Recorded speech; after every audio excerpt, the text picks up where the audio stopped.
এতিয়া আমি আহি পালো বিহাৰৰ একদম হাইৱেৰ ওচৰতে তোমাৰ ট্ৰাকবিলাক ৰখাৰ কাৰণে এইখিনি সুবিধা কৰি দিয়া হৈছে। ট্ৰাক ৰখাৰ কাৰণে ট্ৰাকবিলাক দূৰ দূৰণিৰ পৰা আহে ন, অহাৰ পিছত ইয়াত ৰখি কিনে ভাত পানী খাই যায়। আমি যিহেতু হোটেল নাপালো ন, হোটেল নোপোৱাৰ কাৰণে আমি আহি ইয়াতে এইয়া আমাৰ খানা পিনা বনাই আছিলে, এতিয়া বনোৱা হৈ গ'ল জাষ্ট। এতিয়া আমি খাব লাগে আৰু মলিক খানা হৈ গ'ল মলিক দা, খানা হৈ গ'ল আমাৰ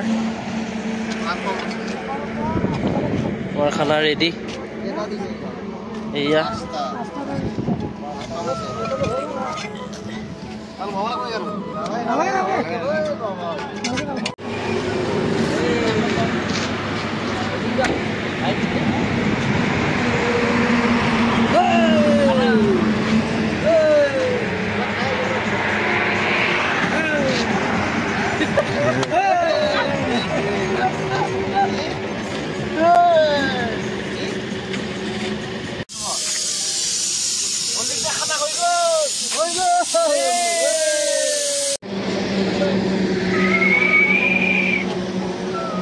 মজা।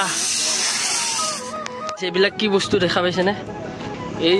এই বস্তুটো ৰাস্তাত পৰি আছিল, পৰি থকা অৱস্থাত মানে আমাৰ এই অৱস্থা হ'ল। এইয়া টায়াৰৰ অৱস্থা কি হৈ গ'ল। কমে একদম সুব্ৰতৰ ঘৰত আহি আমি খানাটো দুপৰীয়া আহাৰটো গ্ৰহণ কৰিলোঁ আৰু এইয়া চবে একেলগে বহিছোঁ। ই আকৌ ঘৰত আহি কিনে পুৰা একদম ভাতবিলাক লাগি গৈছে মানুহটো এইফালে।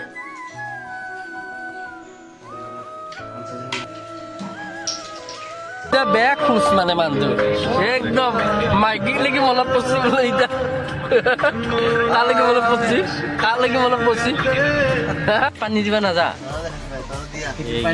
বেয়া কথাটো।